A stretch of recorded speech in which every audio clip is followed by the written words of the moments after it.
初めてとは思えない出来栄え。シロってば料理のセンスあるよね。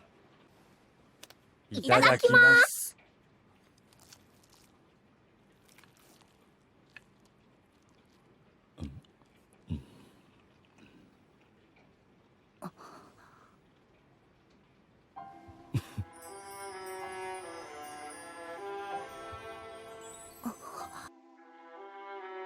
Hey, what's up guys? Welcome to Cooking with Kami, where today we're taking a look at some of the foods from some of my favorite anime.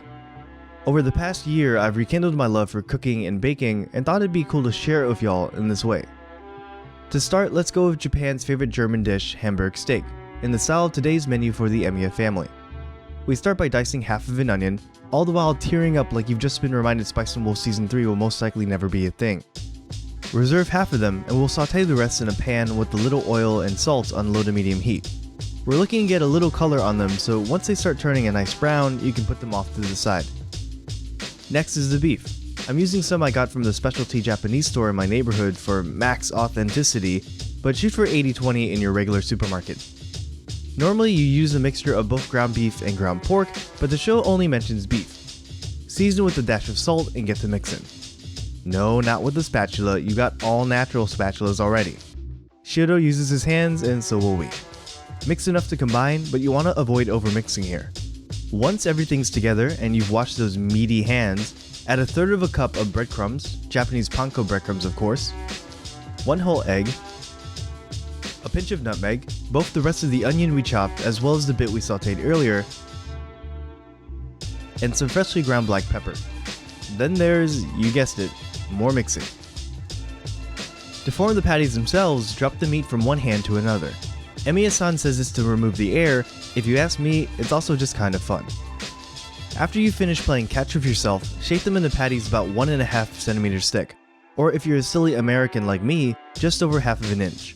I go a little too big here. You'll want to chill these for 30 minutes or so and let those flavors get to know each other before frying them up. Shiro decides to make some sauteed green beans and what he calls powdery potatoes in the meantime. Now at first I had no idea what powdery potatoes could refer to. Originally I thought he meant the instant stuff in the box, but the end result looks nothing like it. Finally I figured out that he must be talking about kofuki imo, a Japanese potato dish that sometimes goes by the name. And fortunately, it's also very easy to make. Just grab some Yukon Gold potatoes, peel them, and cut them into 1.5 inch pieces. Add them to a medium pot and fill it with water until it's just an inch over the potatoes. Boil them until they're tender, about 8 minutes or so. Also, don't mind the gas camp stove, I'm just channeling my inner Eurocamp. It's not at all that I didn't want to shell out money for a fancy induction cooktop like Babbage has, no sir. You'll know your potatoes are done when they give way to a fork but maintain their shape. You don't want them falling apart on you. When they're almost done cooking, you can go ahead and combine a tablespoon of shoyu, Japanese soy sauce, and 2 tablespoons of sugar in a pan over medium heat. Once the sugar is dissolved and the mixture starts to bubble, add your cooked potato and stir until well coated. This stirring is actually why these are called powdered potatoes. The outside becomes slightly mashed and takes on a powdery appearance. Continue cooking until all of the liquid has been evaporated or soaked up by the potatoes. Now back to the main attraction. Taiga says you can put them straight into the frying pan with some oil on medium heat. After you notice a crust forming, turn the heat down to low and continue for 3 minutes or so. Flip the patties and cook for a bit longer on the other side. In the episode, Taiga and Shiro turn off the heat, cover the pan, and wait for 2 to 3 minutes or so before continuing to cook. For what reason, I'm not sure why, but hey, we're not a Kyoto animation show, so let's stick to the source material. After your brief wait, turn the heat back on and cook for a couple minutes longer before switching to high heat for the last 15 seconds or so. Now Shiro serves this with some type of sauce that they don't show making. The traditional sauce served with Hamburg steak is some kind of red wine reduction, so that's what we'll go with. Add 3 tablespoons of red wine to deglaze the pan, making sure to scrape those good bits of caramelized meat off the bottom. This will probably go faster with the spatula. You can use Worcestershire sauce, but Shiro might have been more likely to use tonkatsu sauce, which I'm adding 3 tablespoons of here, along with an equal amount of ketchup and water. Finally, and I forgot to show it here, add 1 pat of cold butter, and continually stir on medium heat until the sauce is thickened to your liking. And there you have it, emiya-san chi no kyo no gohan's Hamburg steak. This was actually my first time having Hamburg steak, and I have to say, it was pretty good.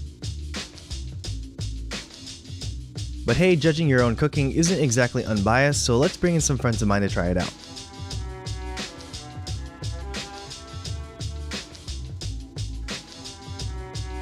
So is it good? I think they think it's good. Try some of the sides.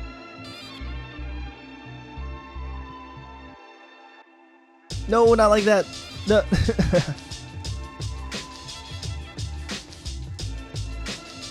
I think that means they liked it.